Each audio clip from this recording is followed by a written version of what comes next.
I'm Mo Kelly, and this is iHeartWellness. Dr. Nicholas Bernthal is Chair and Executive Medical Director of the Department of Orthopaedic Surgery at UCLA Health and Chair and Executive Medical Director at the David Geffen School of Medicine at UCLA. He is also a pioneer in the field of new implant coatings to prevent surgical infections. Dr. Bernthal, it's a pleasure to sit with you today. How are you? Thanks very much. I'm doing great. How are you? I'm doing well. We got to talk some basketball. We got to talk about aging basketball stars and what they do. That's right. But tell me about this journey from basketball at Princeton to biology around the world. Yeah, no, I've had a really neat path, and all of it's been unexpected. When I was at Princeton, kind of basketball was my life, and that's what I wanted to do, and I quickly realized that that was not going to be my future. And I got exposed to some amazing people, and you know, through sport and through teams and through exposure to different opportunities, I actually connected with some orthopedic surgeons who were doing global health work, and I actually kind of backed into medicine that way. I didn't really expect to be there.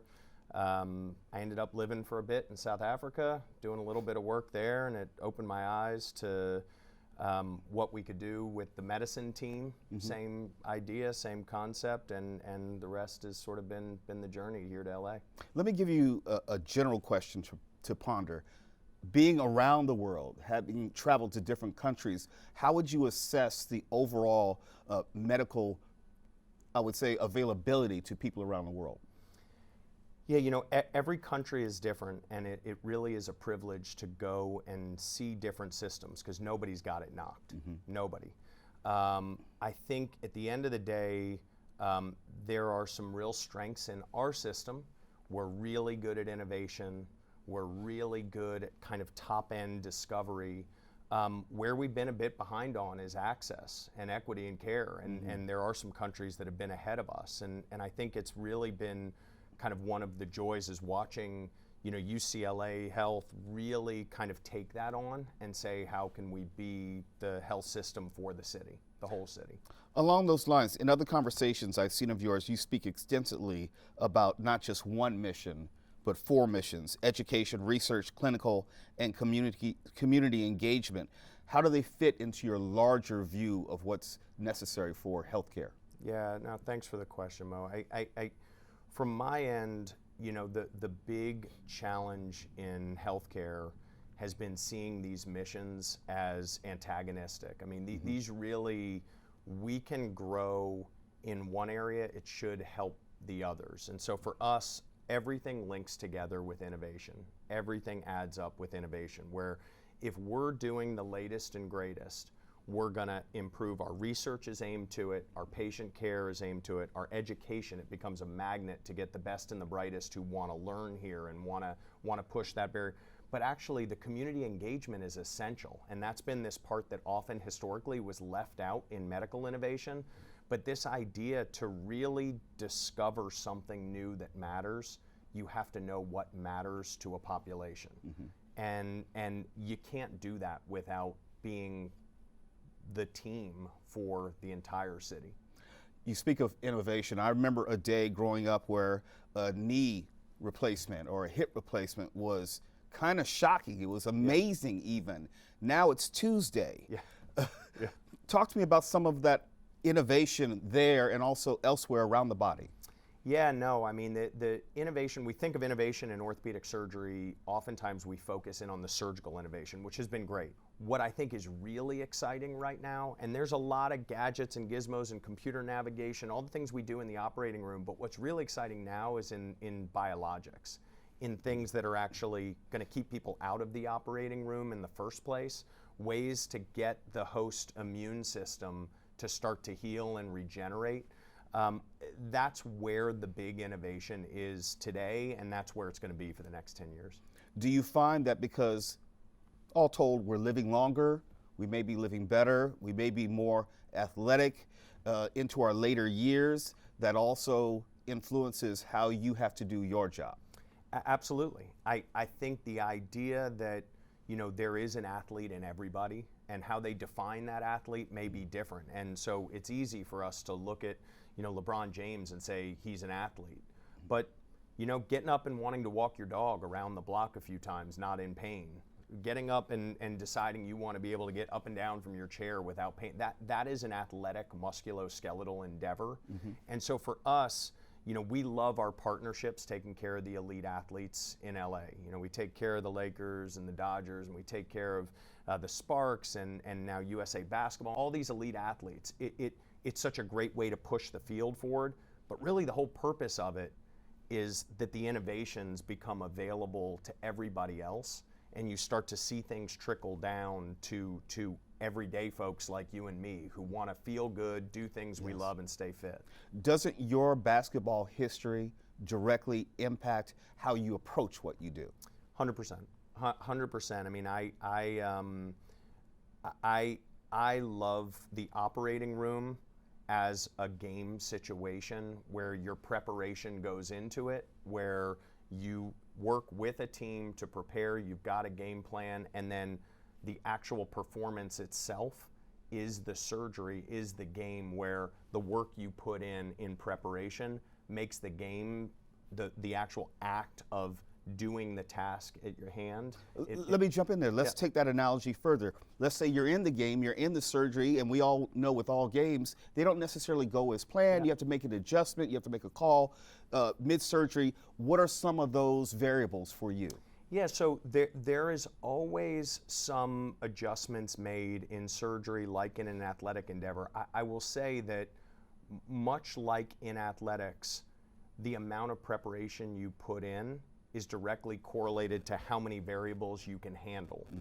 And so for us, part of the joy of doing this is you build up that kind of ability to respond to any circumstance. And you watch the great athletes, and they go in there and they don't get rattled in the situation. They've seen it before, they know how to react to it. So I think oftentimes when things don't go exactly according to plan, there has to be, when you walked in, a plan B, a plan C, a plan D, a plan E, and so that doesn't throw anything off. It's just a pivot on to the next plan.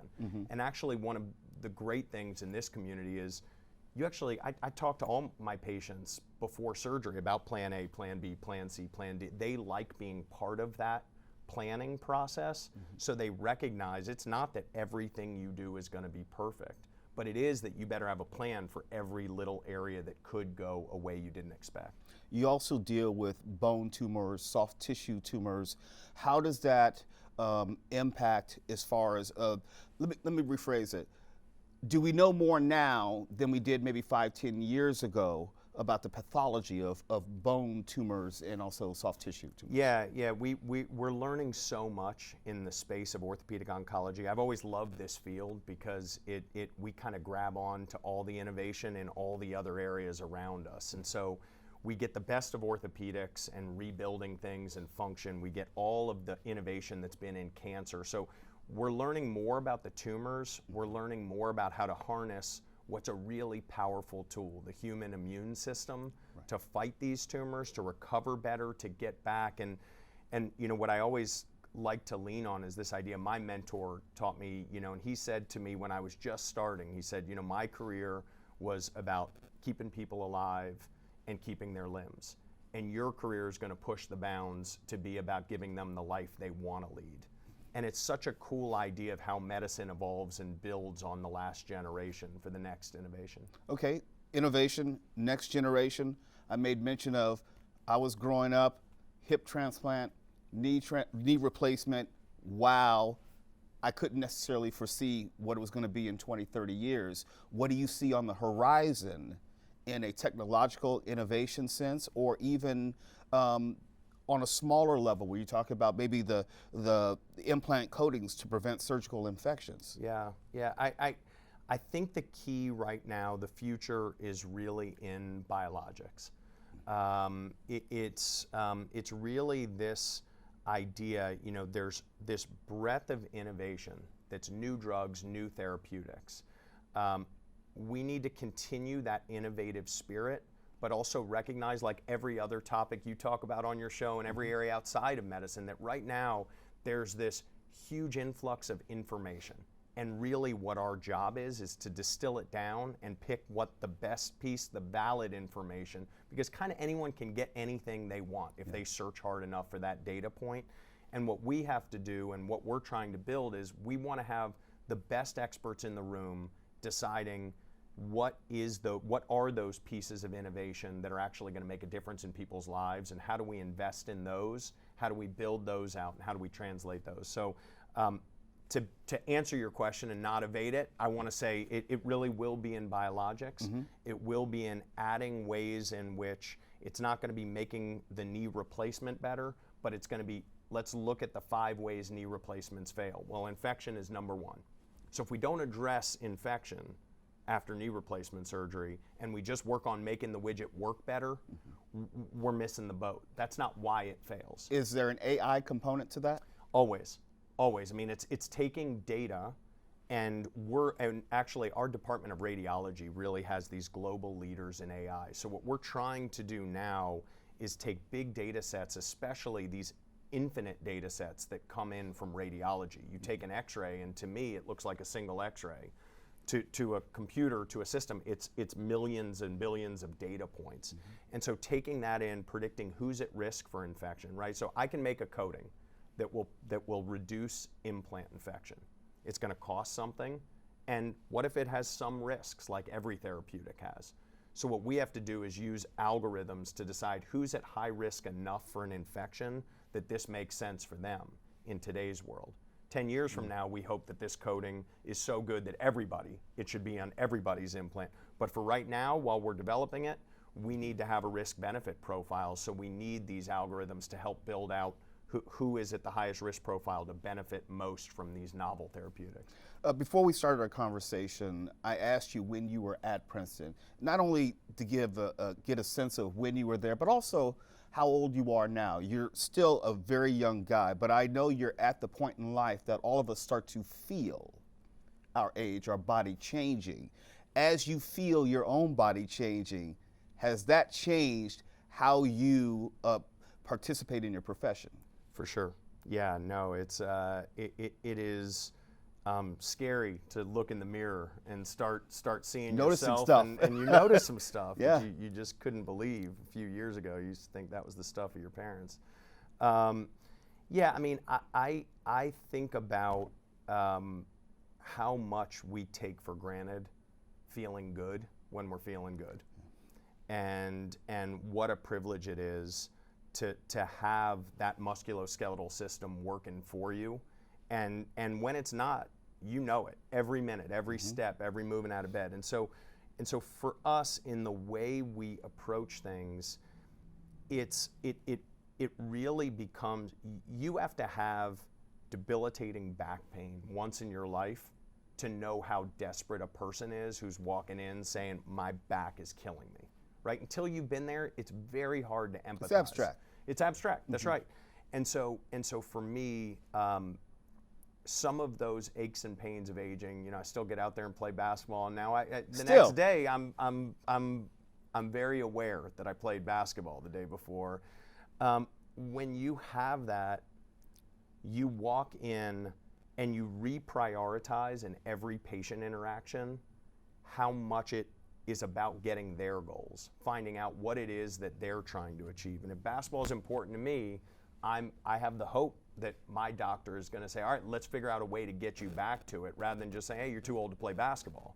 And so that, kind of reprioritizing some of those gains and those goals when your body's starting to show you that you probably shouldn't be is that's the fun of it. Yeah, we're trying to push the bounds. I've given up basketball, unfortunately, a while ago, but let me end with this question. Yeah. Are you a good or a horrible patient? I would say my doctors would say I'm not a great patient. You're self-aware, at least. Does that get in the way, having your own medical expertise and then being evaluated by someone else? Always. I mean, I have learned that you check your background at the door in medicine, because you go in, your job as a patient is to find a doctor you trust and a team you trust. And once you do that, especially as a physician walking in, you can only hurt yourself by overthinking things. I mean, it is about, but that initial step is real. And that initial step of finding someone that you say, I trust your opinion of what's wrong with me more than my own opinion. But once you get there, you do try and, the rest of it, you got to follow. Dr. Bernthal, I've thoroughly enjoyed this conversation, and hopefully we get to meet again, but it's not because of my hip or my knee or anything like that, okay? I appreciate it. Thanks for your time. I'm Mo Kelly, and this is iHeartWellness.